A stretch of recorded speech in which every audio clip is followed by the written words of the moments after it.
You have questions, we have answers. This is Jane Muller. And this is Ken Muller. Welcome to our show, all about real estate with Ken and Jane. Today, Jane, we are going to talk about the top 3 questions that sellers ask when you're ready to sell the house. What's the most important 3 questions you have to ask when you want to sell the home? Yes, and last week we covered the top 3 factors if you should sell or not. And this week we're gonna talk about once you decided you're ready to sell, and what are you gonna do next? All right, so you ready? Drum roll. Yeah. The numero uno is, what is the home worth, or what is the market value of the home, or what should I list the home for? Right? I guess we can sum it up. That's the price is the number one factor that everyone who's listing their home wants to know, right? Yes, That's a very important part of anything, right? The money, how much they're going to list it for, what's the market value. And then it brings up the questions, so let's break it down a little bit. So when a seller comes to you and they say, well, I live on 123 Main Street, and the home on 128 Main Street in my neighbor's house, a couple of homes down, sold 3 months earlier, and it sold for $650,000. Therefore, my home has a newer roof. It's a little bit bigger. Therefore, I should get $700,000. You've heard that story many, many times, and it may almost yeah, because everybody's always comparing themselves to the Joneses, right? That's right.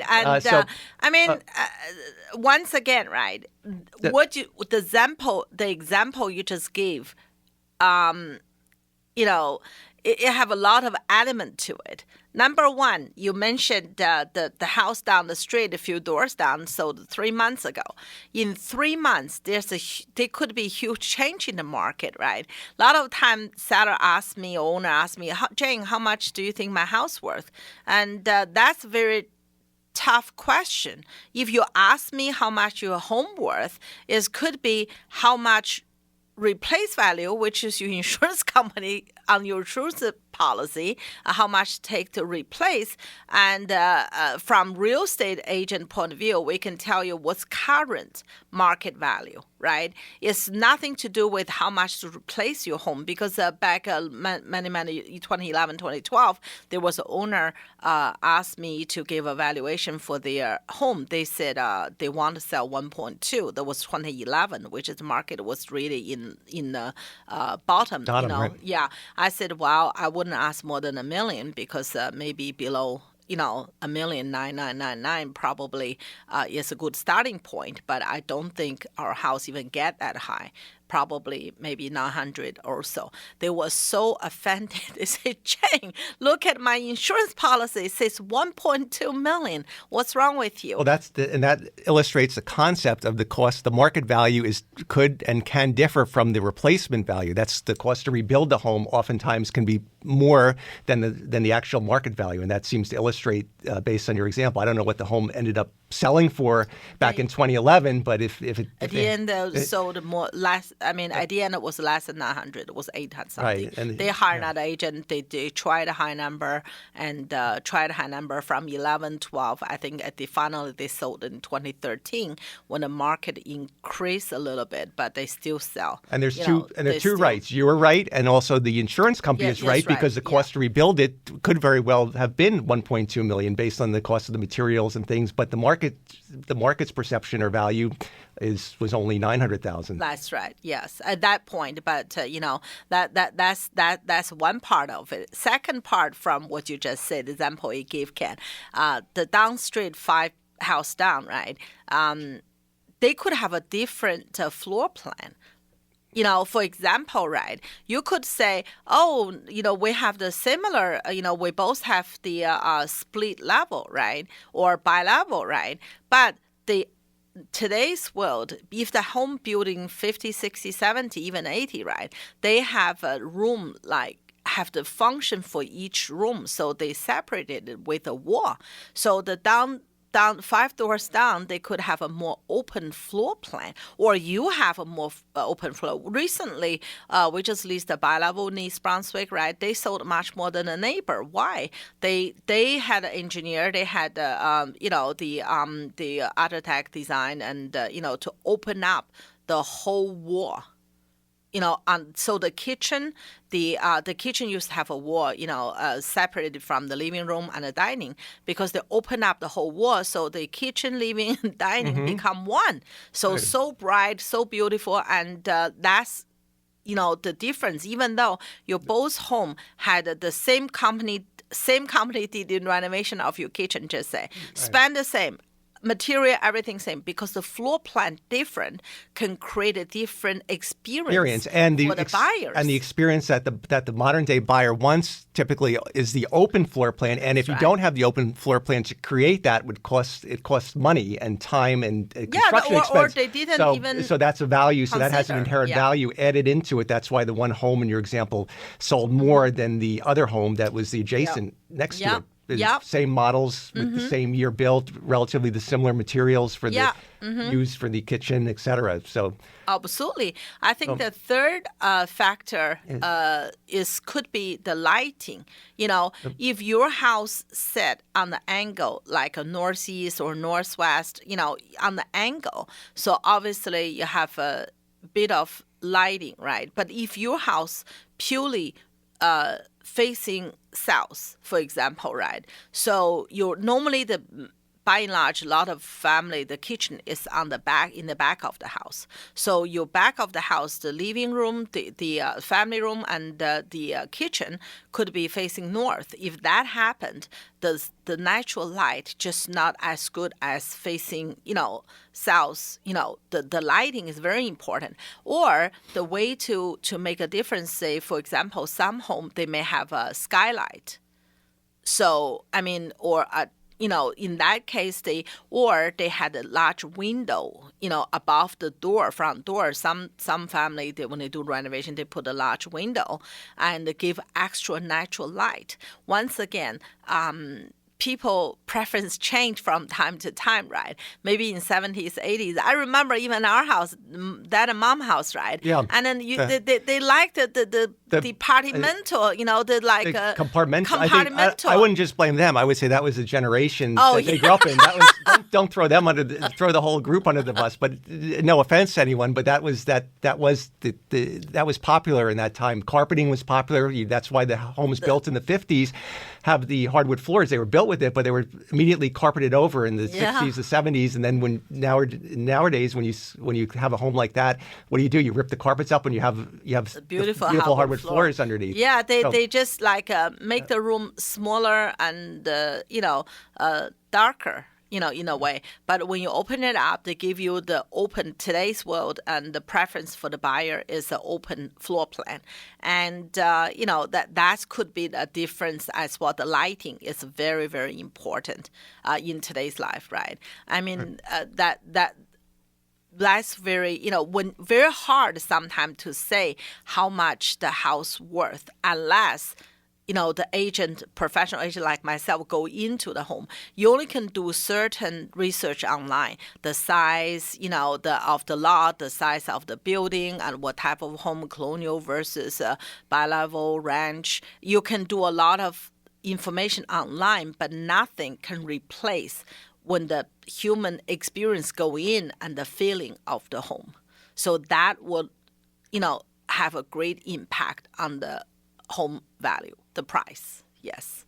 Right. And a lot of times the people want to see the value. They want to see, show me the comps, show me what's sold in the neighborhood. And, so you have to provide, obviously you have to have knowledge, be knowledgeable in that, what's sold in the relevant period of time, which could be the last 6 months or the last year. The market is always changing, but also what's listed, what is the competition listing their homes for? Not that the list price is indicative of what it's going to sell for, but it gives some guidance to it, indication. And then the age, that's why the seller has to rely on the knowledge and the expertise of the agent to provide them with the insight into why another home sold more or less, and with the market being what it was, with the floor plan. That's why the more homes the agent experiences actually visiting and previewing, the more knowledge that they can share with the seller and the variables that could possibly explain the price differentiation. That's very well said, Ken. Absolutely. That's 100%. I mean, based on my personal experience, right, we specialize in Central Jersey, especially in East Brunswick area. Since I got my license 14 plus years ago, I personally went in at least 90 plus homes, each home in East Brunswick area. So that would give me the lot of background information in additional to the data you can see from the MLS, right? So a lot of time, why that house sold so high? Why that house sold so low? Maybe there's an explanation. So hire your local expert that would help you to understand the market, understand the value. And recently I had a lot of owner is a very, very good. They asking me and how many home I sold in the last 2 years, for example, right, in that area. The question actually is pretty sharp. Think about it again. A lot of time agent can say, oh, I sold 20 homes near your area, but in what time frame? Some agent could be in the business 30 years. If you're 30 years, so 20 versus, 2 years sell, 20 is a different thing. So secondly, they ask for, the property address so they can look it up and see whether you have the local expertise. So therefore, hire the right agent, have the knowledge and the skill is very, very important to guide you to determine the true value. It's not the true or false. Just it's today's value. Today's what's just a market value. What the market is going to pay for the house. For the house today. Same house. Like last year in June, right? I mean, the market suddenly went up. The interest went up to 7. So within a month, within a week, within a day, the market stopped. So in that, if your house go on market that day, obviously worth much less than 3 months ago or 2 months ago or a week ago. Yeah. So the real estate is cyclical, just like the stock market. It's subject to the other economic factors, mainly the interest rate, the inventory, the economy, the health of the economy. Some big event happening. Which could favor it or disfavor it. Yes. Right. So there's a lot of different variables that go into determining the market price. That's All right. With that, we're going to take a short break, and we'll be right back after these messages. Okay, welcome back to our show. So, Jane, we're covering the top 3 questions sellers should ask when they're getting ready to put the house on the market. Okay, we covered number 1. And a second important question is, once you resolve the market price and the correct list price to successfully market the home, is the question that the sellers need to have answered by their agent is how is my home going to be marketed? How are you going to get the word out and show off the house and get the qualified buyers attracted to come to see my house and put offers in? That's right. This is a big topic, Ken. Maybe we should have a next show just dedicated to this topic. We're going to dig in details because this is a huge topic, right? I personally believe if you have a very, very successful marketing plan strategy, you're going to attract a lot of buyer. The more buyer you have, the more possible offer you have. The more offer you have, the more the seller can choose from in terms of the price and the terms. So obviously the price is not everything. The term equally important. I think we should dedicate next week. So why don't we just touch on some of the, why don't we whet the listeners' appetites with a little bit of touch on what some of the marketing tools are, which are not great secrets. There's obviously social media, which is a broad thing. We're going to touch upon that in depth the next show. But we have everything from the Facebook to the LinkedIn to all the Instagram, TikTok. All those can be useful ways to market the house. That's one. So social media is a very big presence, and boosting the house and on different things. Obviously, putting it on the list, the multiple list system for the location. To get the word out to the agents. You're going to be doing. You can do traditional newspaper. there's all not many people on traditional newspaper not many people now do it, but can- it is still an avenue for it- some select advertising, maybe yeah, to the language-wise, the culture-wise may be useful, yes. And also, and then we can't forget your favorite one, which you're going to expand upon, of course, the open house, which is still a people business. So Yeah. that's you want to invite people to come in. So the more by doing an open house, you create opportunity for people to come and see the home during an open window of time, typically on the weekends and sometimes in evenings too. You're talking about people business, even the agent-to-agent promotion and reach out to buyer base. That's equally important. Right. But anyway, stay tuned for next Sunday's show. We're gonna devote exclusively to the social media and have an in-depth discussion on all those different types of marketing strategies. Yes. Right. All right. So let's move on to then the third important question that you have to ask, that a seller has to ask, and that's how Actually, ask to themselves. Ask to themselves. Yes, well, yeah, these are all this questions is to more- themselves. The third one is like the first and second. You can ask the realtor's agent, and the first one is more like to both, right? The second is more like to the agent question about how you're gonna marketing Well, let's strategy. call the third important question or topic or what they should Yes. self-reflect on, which would be how comfortable they are with the realtor that they're going to choose. Yes, and when you choose someone to represent you, right, you really have to a few factors to consider. Number one, you have to absolutely no doubt in your mind, you have to trust the person. So in my opinion, right, the skills, the knowledge, they're good to have, they must have, but the number one thing is you have to no doubt in your mind, you can trust your agent. And then, Jane, so the question a lot of listeners might be saying is, okay, well, they may not necessarily know the agent that's coming to them prior to their initial meeting, whether it be on the phone or whether it be in person. Let's say it's in person. So in the span of 15 minutes or 30 minutes, they may be saying, well, how can I tell? How do I know if I can trust you as the agent? How would you answer that? That's a very good question, Ken. First of all, I mean, from talking to the agent, ask about their opinion on the home value and on their strategy. You can see whether they just know in the surface, just tell you everybody else no comment, or they more sort of like care about you, put you first, and from your perspective, they're helping you. And to give you an example, Ken, I went to meet the owner the other day, and the owner said they had interviewed a few agents, right? And a few agents, they just felt they just want to get the listing. They just want them to hire them to. They never bothered to ask them what they try to achieve, where they're gonna go, what they plan for their family future, right? So that's one of the indications. So when they met me, at the end they recommended by the previous agent, a parents agent. I was their parents agent. So they met me, and the first thing I said, once you sell the house, what you plan? Where are you going, right?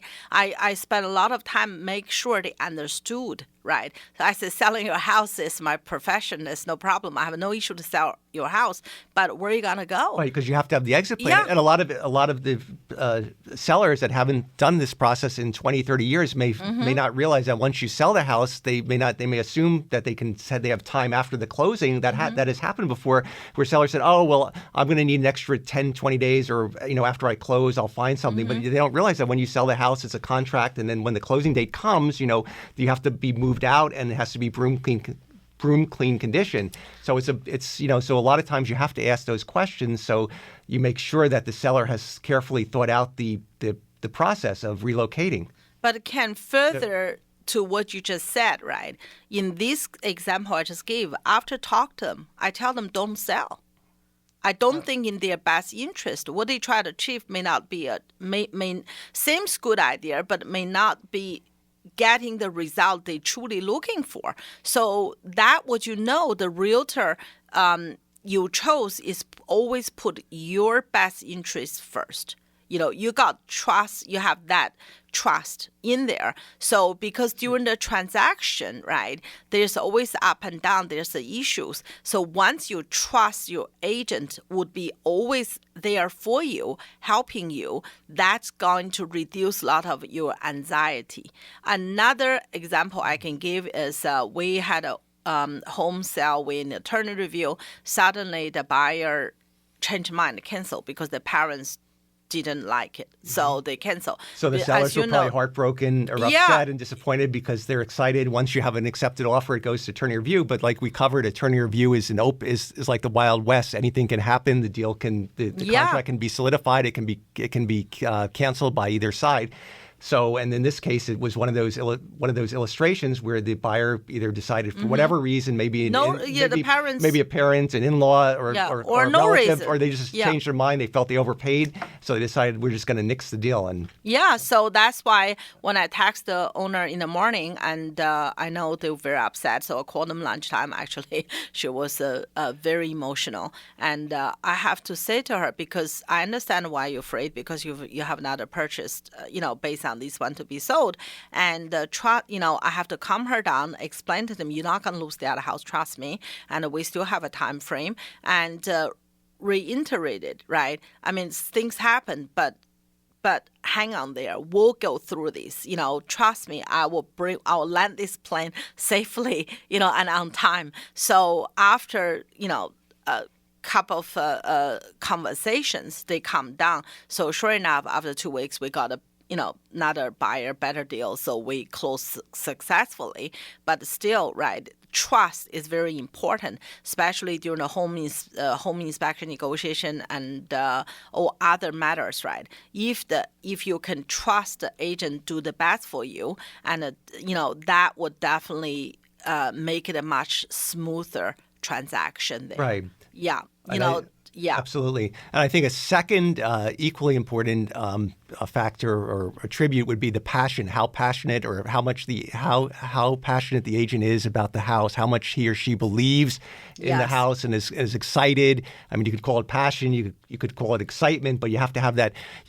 And I think you have an example of that situation where two agents were competing for the house, but one of them had the skill set, the knowledge, and the proven past results, whereas the other one was also a skilled agent, but not necessarily a local agent. Yeah. In this case, Ken, just as you briefly explained, right, for the seller, there's no right or wrong answer. Right. So if you want, some people like apple, some people like orange, they're both for you, different flavor, and you have to decide. Once you know the both agent will have your best interest at heart, and then you have to decide, because that's come back to the seller personality. If you are very strong mind, and in that case, if you like the agent, you like the way she is or he is, so maybe it suits you better.